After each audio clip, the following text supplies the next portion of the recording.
I ended up with a Morrison Trailblazer. I needed a leach field, but now I'm getting a trail on my hills that I've always wanted. This is an implement that had been set aside by a previous user. He supposedly cut several hundred miles of trails with it. His past life was helping to make the Pacific Crest Trail.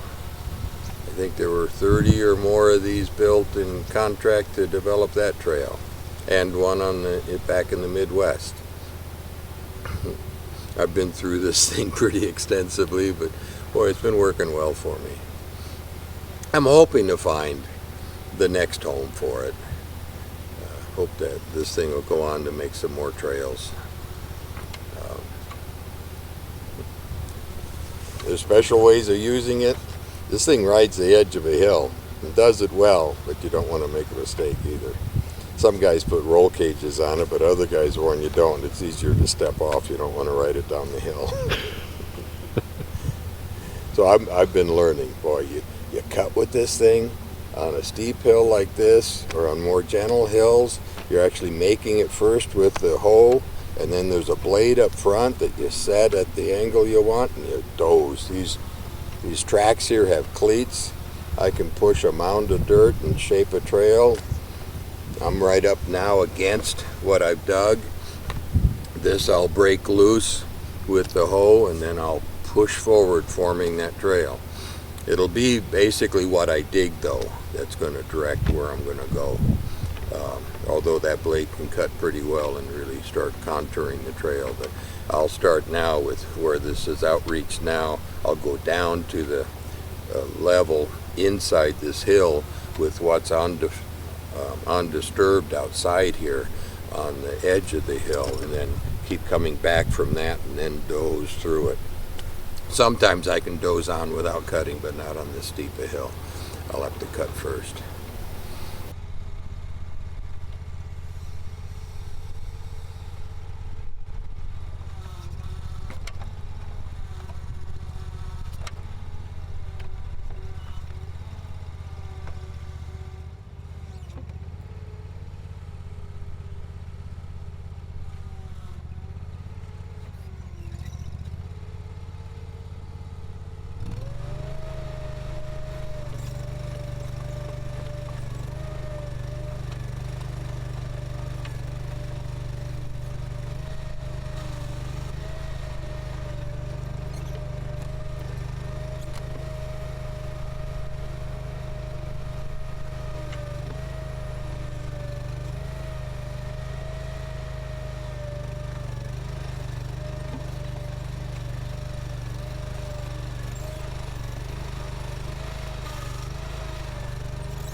So I was needing to replace my leach field, and a friend told me, I know of a guy that's got an old excavator that you can probably get for nothing. Maybe needs a battery and a hose. Well, we ended up bringing this Morrison Trailblazer home. Did a lot more than that to it, but it's been worth it. Every cylinder, all the hoses.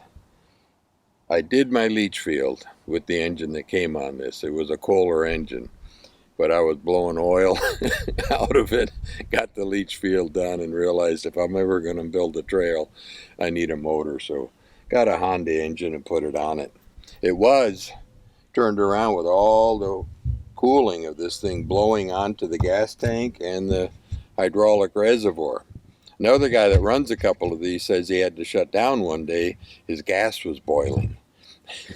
I decided to turn my engine around, take the oil pump out of the hydraulic reservoir tank and couple it directly to the engine and blow all the hot air away from the unit. It's been working great. This thing, I lowered it a little. These things can tip over if you're not careful, but well, I've been able to dig 1/4 of a mile of trail here, and I haven't come close to flipping over, as long as you respect what this thing can do.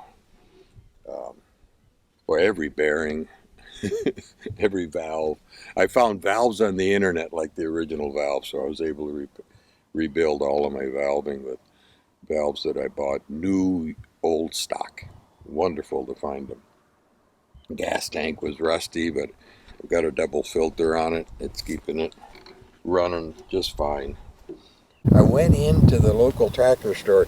They got 3 shelves of seats, and none of them matched. And I turn around, this guy's pushing a cart, and he tells me, I think you ought to look at this one. And what do you got? And that's my seat. That's the same exact seat. He said, yeah, thought you might like it. That was a nice blessing. Boy, this thing digs good. I've been having such a fun time finding the rocks that are on my property. I got river rocks up on top of this hill. Someday in heaven I want to see the video of this earth being created. It's going to be neat to see how things so turned around happened.